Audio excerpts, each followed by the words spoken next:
Hi guys.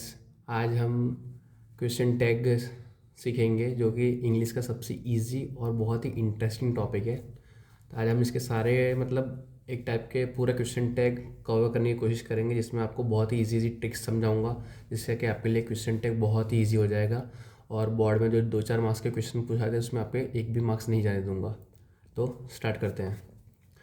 तो what is question tag? Question tag क्या होता है? A short question added at the end of a statement to confirm something.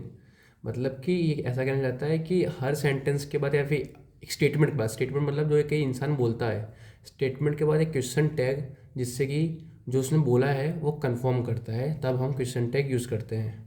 जिससे का form होता है statement plus question tag. Okay, फिर यहाँ पे एक एग्जांपल है, यू आर हैप्पी तो आर एंड यू।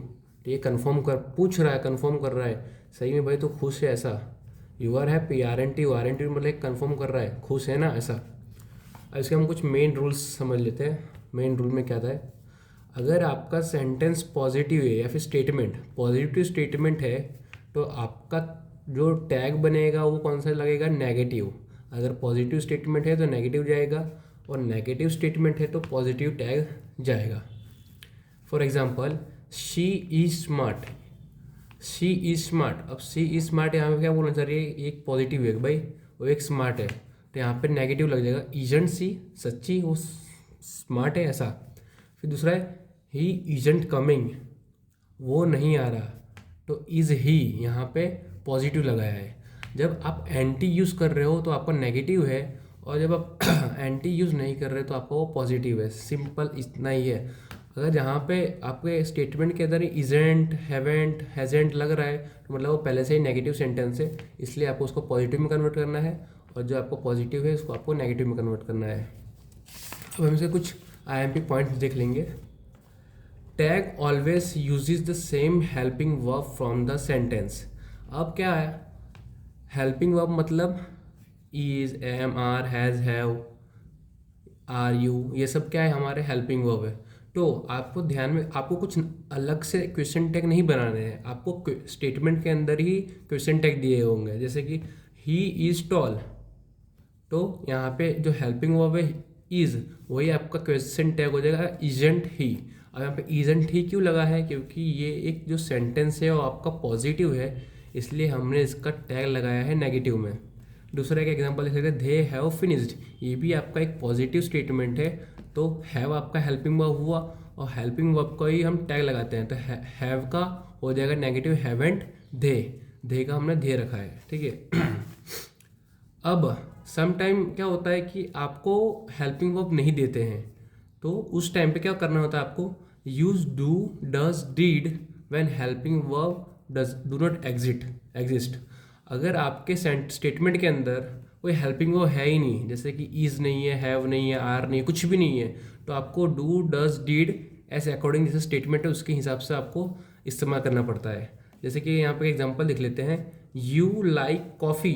अब यहाँ पे आप देखोगे तो यहाँ पे कोई भी हेल्पिंग वर्ब इस सेंटेंस स्टेटमेंट के अंदर नहीं है, ना इज है, ना एम है, ना हैव है, ना हैज़ है, कुछ नहीं है। तो हमने यहाँ पे क्या कर दिया?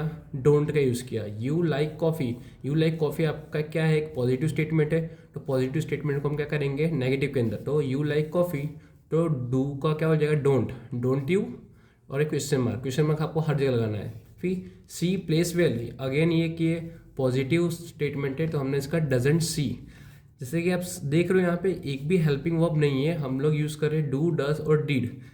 सी प्लेस वेल, तो डज का हमने नेगेटिव किया, डजेंट शी।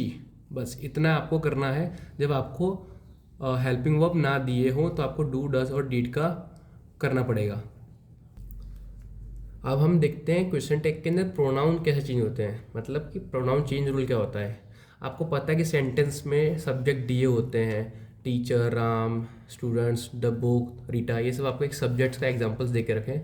तो ये सब्जेक्ट होते हैं वो आपको जब आप टैग में यूज़ कर रहे हो तो वो सब्जेक्ट्स को आपको क्या करना पड़ेगा? प्रोनाउन के चेंज करना पड़ेगा। जैसे टीचर है तो ही सी लग जाएगा, राम है तो एक लड़का है, जेंडर मेल है तो इसलिए ही लगेगा, स्टूडेंट्स बहुत सारे लोगों की बात हो रही है, दे हो जाएगा, द बुक, तो बुक का प्रोनाउन हो जाएगा इट, और रीटा का रहेगा शी। ये सिर्फ आपको एक एग्जांपल के लिए है कि भाई जब अगर आपको सब्जेक्ट्स दिए गए हों तो आपको सब्जेक्ट में क्वेश्चन टैग नहीं लगाना है, उनके प्रोनाउन के लिए क्वेश्चन टैग लगाने का है। जैसे कि एक एग्जांपल देख लो, जया डांसेस वेल। अब जया क्या है, एक फीमेल है, ठीक है, एक फीमेल है और ये एक पॉजिटिव सेंटेंस है, डांसेस वेल, जया डांस अच्छा करती है। तो हमने इसका क्या कर दिया, डजंट शी किया। अब यहाँ पे आप देखोगे कि यहाँ पे कोई भी आपका हेल्पिंग वर्ब भी नहीं है, इसलिए हमने डू, डज और डिड का हेल्प किया। अगर यहाँ पे हेल्पिंग वर्ब होता तो हम वही हेल्पिंग वर्ब को यहाँ पे नेगेटिव कर देते, ठीक है। इसलिए अभी यहाँ पे नहीं है, इसलिए हमने डज का यूज़ किया है, जो कि नेगेटिव में डजेंट सी हो जाएगा। तो अब यहाँ पे मैं सी क्यों यूज़ किया, क्योंकि जो सब्जेक्ट है उसका हमने यहाँ पे प्रोनाउन कर दिया she. Jaya dances well doesn't see, ये आपका पूरा टैग हुआ।